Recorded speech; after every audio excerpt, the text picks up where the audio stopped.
ladies and gentlemen. I'm Hiral Dadia. We have with us Mr. Narendra Taneja. As we know, he's India's leading energy expert and chairman of Independent Energy Policy Institute. Welcome to the show, Mr. Taneja. And it's always a pleasure to actually speak to you, get insights from you, which are so different and candid to what the rest of the world is speaking, and absolutely in the direction that we usually see things moving. So it's absolutely a pleasure to speak to you. Well, thanks for having me. So, Mr. Taneja, right now, if you see the scenario that we are seeing globally, there was a point in time where oil was shooting up to no one's imagination. And now we've started to see that drop that has started to come in.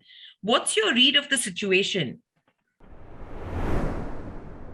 Well, I mean, this drop is actually not a drop in the sense if you look at the crude oil prices today, even today, I mean, I can easily see Ukraine premium in there, like something like $20 per barrel. I mean, even the levels that you see today, based on demand and supply, prices should not be as high as they are.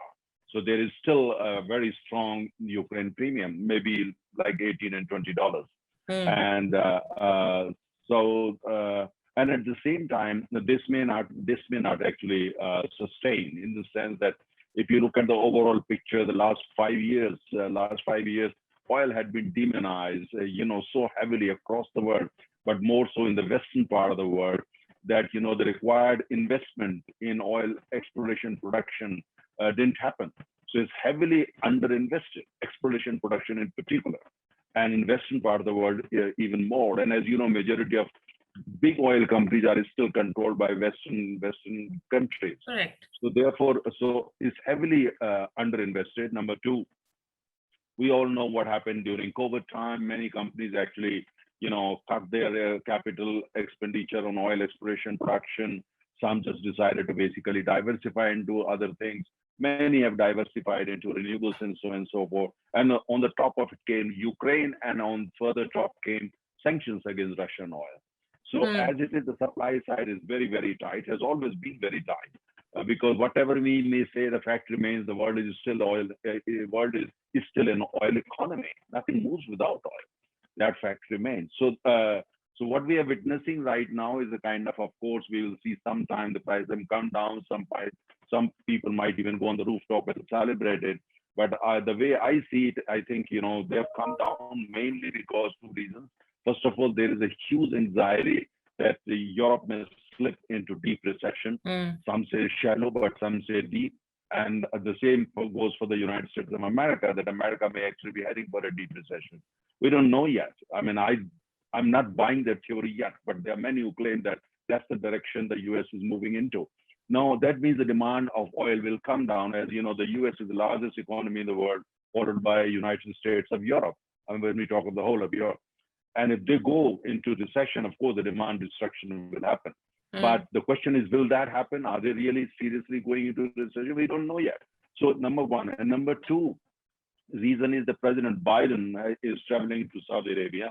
And President Biden is one main agenda is to actually urge the leadership of Saudi Arabia, mainly the Crown Prince, who now rules Saudi Arabia, that you pump more oil, increase production, and ask your colleagues in OPEC to increase production.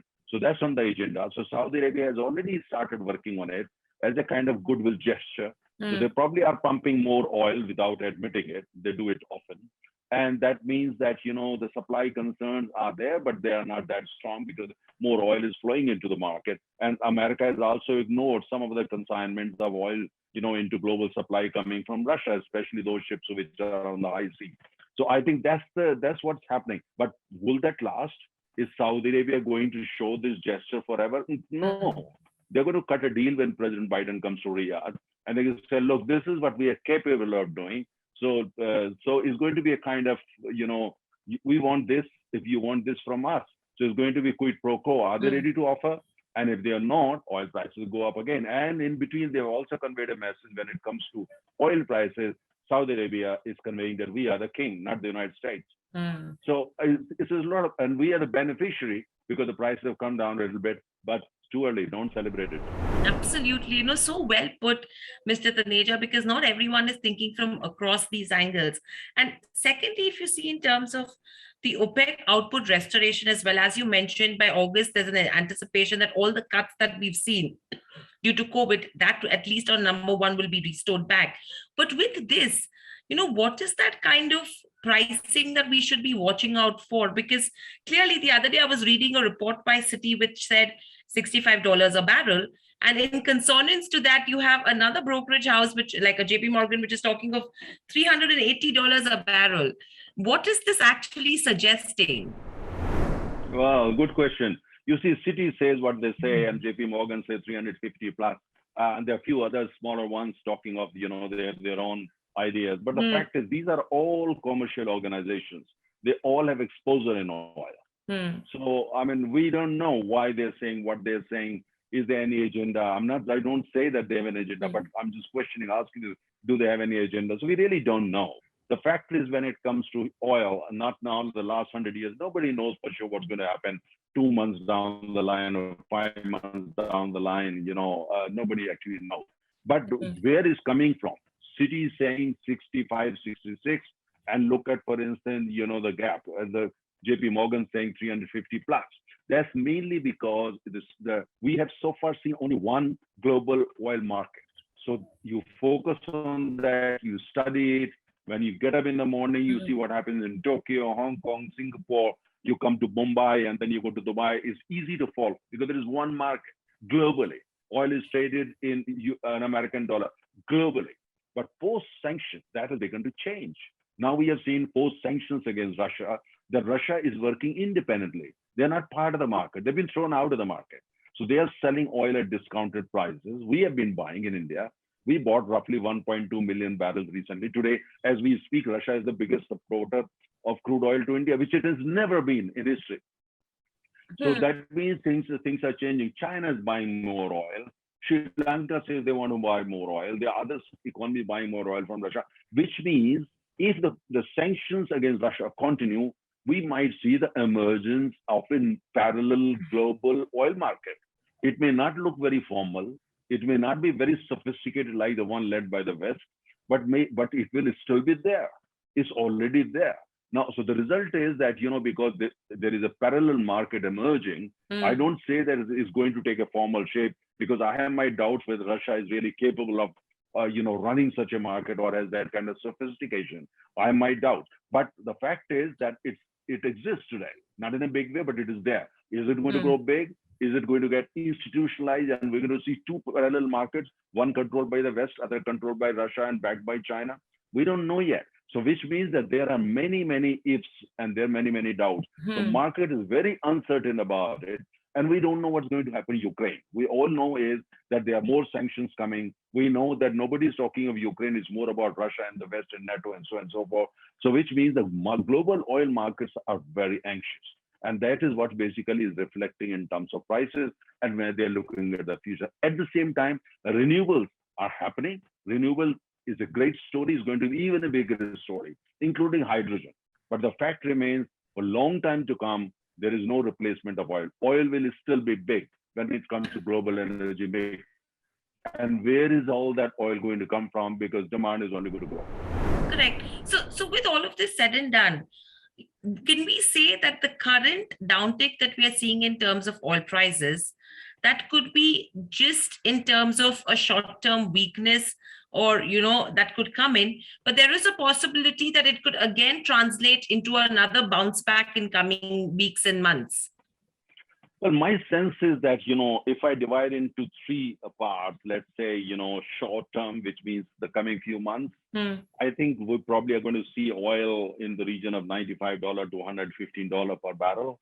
That's the coming few months until elections to American Congress are over, because the US is going to make sure oil remains cheap. Whatever they need to do, they will do it. And because American consumers hate higher oil prices. If the oil price is high, American President's Party, Democratic Party will lose elections to the Congress.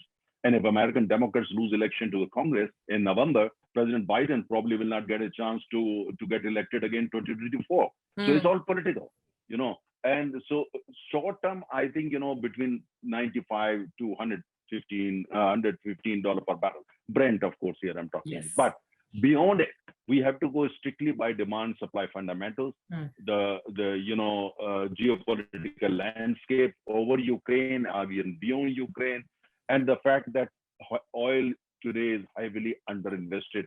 And there are people who still more talking more about the transition, talking more about renewables and so forth. So there are many challenges. Ukraine is not the only challenge. So which means that, in medium to long term, oil prices are going to move only in one direction, that is north, which means the prices are only going to go up. I don't see oil prices going like $200 or $250. I don't see that. But $150 next year on a sustained basis, that looks like a very realistic picture, that crude oil prices next year, in the next financial year for economy like ours, we should be preparing for crude oil prices $150 per barrel on a sustained basis. Right. So overall, currently, as you mentioned, a lot of moving parts, that are actually going to be party to give us an indication of where oil could go to. But taking all of this into consideration, what is the kind of demand are you looking at? Because everyone's talking of around 100 to 110 million barrels per day, which is much less than what we saw earlier. Do you think this is the kind of demand scenario that in terms of demand? Well, good question. I mean, let me give you an example of India. Today, we are consuming roughly 5 million barrels a day, and it's going up. Demand for petrol, for turbine fuel, for diesel is more or less now back to pre-COVID, which means very soon we are going to consume 5.3 million barrels a day. And when you go by projection, future projections coming from OPEC, coming from other agencies, that India probably is going to will start consuming 7 million barrels of oil per day in the next coming few years. And by 2035, probably we're going to consume maybe 8 billion barrels a day. And by 2040, according to OPEC, 9 million barrels per day. Now, this is only India. I'm not talking about China. I'm not talking about other economies. And we are talking about a country where renewable agenda is being pursued and pushed very strongly. And we are doing exceptionally well in solar and renewables. So that's what's going to happen in a country like ours, where renewable is growing so fast. So when you look at other economies, we're probably going to see similar stories, even in Europe. Even in Europe, economy like Germany, which had basically were preparing to say goodbye to fossil fuel, is back now to fossil fuel. They're now thinking again in terms of gas, building import terminals, and even of oil and so on and so forth. So the story is very difficult to put any numbers at this stage. But the fact is that probably oil is going to be, the demand is going to be higher than the projections made, let's say 2 years ago or 4 years ago. Now the question is, with Russian oil sanctioned, now where is that oil going to come from? From Iran? Sanctions are still there. And even when you lift the sanction, Iran does not have the kind of infrastructure they need for export. Because they can pump more oil, but you can't do it overnight. You can't build an export infrastructure overnight. Other major suppliers, Venezuela is pumping less than 1 million barrels a day. Tremendous potential, but they're not ready due to political crisis. They are, the country is actually back to the stage where they're not really very important in terms of the global oil market. Now the question: how many which means Saudi Arabia, which means more oil coming from Iraq and Abu Dhabi and maybe the United States. Would that be able to meet the demand? When you look at the numbers very carefully, not the crystal ball, just the cold numbers, you don't feel very assured. You feel that, we are probably going to land into some kind of trouble. There would not be enough oil available. And that's the reason that oil markets jump the moment there is a small trigger, whether it's economic or natural or geopolitical, because they know for sure that the demand and supply is going to be a big mismatch, and the supply may become actually major, not only an issue, a major headache in time to come, unless, of course, we can stabilize, we can, the Western countries agree to basically ignore sanctions against Russia. They may have sanctions. They may say we have sanctions, but they let Russian oil flow into market. It can happen. Or they, at the same time, let Iranian oil flow into market. For instance, economies like India. If things like that happen, I think then probably the situation would not be very serious. But right now, when I look at it, it's a little bit, it's very easy to get anxious. But as he said, at the same time, we got to realize one thing, that if oil is neglected, oil is weaponized beyond a limit, it's a bad news not only for one economy, but for the whole world, including Western economies. Right. So overall, Mr. Taneja, what are the corrective measures that need to be taken globally according to you? Well, this is a very, very tough question because, oil is a political commodity. Absolutely. Many people in your city in Mumbai, they sit in front of the computer terminal and they forget that it's a political commodity. Mhm. The fact is that oil is a political commodity. It was a political commodity before Second World War. It has been a political commodity in between. And when we look at today with sanctions against oil, Russian oil, it's 90% politics. Now the question is that, and decisions are taken by politicians. Many of them don't understand energy as very well, especially oil.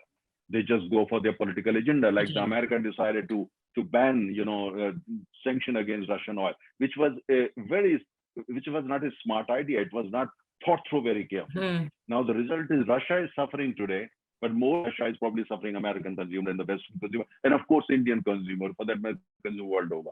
To answer your question, nobody really knows. It depends on three things. Number one, what happens to the Ukraine ultimately in terms of crisis? Number two, can Russia and the West, NATO, they sit across the table, try to work on some kind of solution? And number three is that how the world basically handles the issue of energy transition from fossil fuels to renewables. Of course, here we're talking of climate in the background. How do they handle it? Right now, we find that in the Western part of the world, they're very emotional. They're very, when it comes to climate change, they're very emotional. They are not that scientific, and they're willing to go to any extent so that they can have it. We all want to do that, but I think at the same time we need more fossil fuel in order to have a smooth transition. So it's going to be very, very tough. There are challenges for energy transition, challenges for energy security. There are challenges, of course, when it comes to the climate agenda of the whole world, Hmm. and the clock is ticking because the time is very, very short. Absolutely. Well made point, Mr. Taneja. And anything else do you think that we would have missed in the conversation, which needs to be of key highlight, taking fuel as a consumption point into consideration? Well, I think there are two very important Hmm. points that we got to understand. All those who are involved in the energy sector, whether you are a consumer, you are a producer, you are a trader, and so on and so forth. That is that uh, climate crisis is real, no doubt about it. We got to do something about it. We got to protect our planet. This is our planet. We have to protect it for our children, for our grandchildren, and the coming generation. We got to do it. But that said, at the same time, how do we do it? For instance, the narratives for this so far, narrative that you hear, you report, you read in newspaper, all these narratives that we must go fast, we must go for a fast transition, and that this ABCD got to be done by the world. These are all set in the Western part of the world. That's their view. Roadmap is built by them, and they want us to follow. They want the world to follow. I don't see any dialogues happening. I Absolutely. don't see any discussions happening. I mean, they set the agenda and then they start pushing the whole world. Look, come to Paris, come to Glasgow, sign on dotted line. If you don't, you are a villain. You're against nature. You're against planet. You're against humanity. So I think this got to stop. We need to have more conversations with the people around the world, including those who are energy poor. And by the way, there are 3 billion energy poor on the planet. 3 billion. Wow. And they're going to be affected. Yes, they're going to be affected if you say no oil, no natural gas, no coal, only renewables, and they control technology for renewables, they control everything. So Hmm. I think we need honest, genuine conversation how to protect the planet, and at the same time, how do we make sure that energy is available to every single Yep. human being, is available at affordable prices. So now we need to have conversation, and I don't see those conversations happening. All I see is basically kind of things coming from Western part of the world, from the rich countries, that poor countries and emerging economies, even large economies like India, got to do A, B, C, D, Mm. E, and if you don't do it, they come here, they give you lecture, and that must stop. We need conversation between politicians. We need conversation between those who are working for climate. We need conversation, between people who play in energy in terms of investment, in terms of producers, in terms of technology, and even consumers. We need multiple these conversations in multiple levels globally for coming few years, so that we can then together build an agenda for the planet. An agenda on what? Two things: agenda on climate and an agenda on energy security. Because energy security and climate security are two sides of the same coin. And that's not happening. And that's what worries me. We can have discussions, we can have this, what's going to happen. But otherwise, what happened? The rich countries will somehow still manage. But what about those 3 billion poor? So I think we need to talk about that. So that's a very, very important. They're also consumers, by the way. You can't neglect those people. But right now, we talk about OPEC, we talk about rich countries, we talk about G7 sanctions, we talk about sanctions against Russian oil and so forth, but we forget these 3 billion people. Absolutely. Very well point put. Right now, in terms of politicizing it further, I think all the countries, instead of working in competition with each other, need to take this as an agenda and work with co-opetition, with each other together to do something good, because it's not that one's gain is going to be the other one's losses. It's going to be everyone's losses across. So very well put point, Mr. Taneja. Thank you so much for joining us on the show. Always a pleasure to speak to you. Thank you. Stay safe and speak to you soon again. Thank you. You too. Take care. Thank you. Stay safe. Bye. Bye. Subscribe to our YouTube channel for in-depth interviews of India Inc. and press the bell icon so that you do not miss our updates.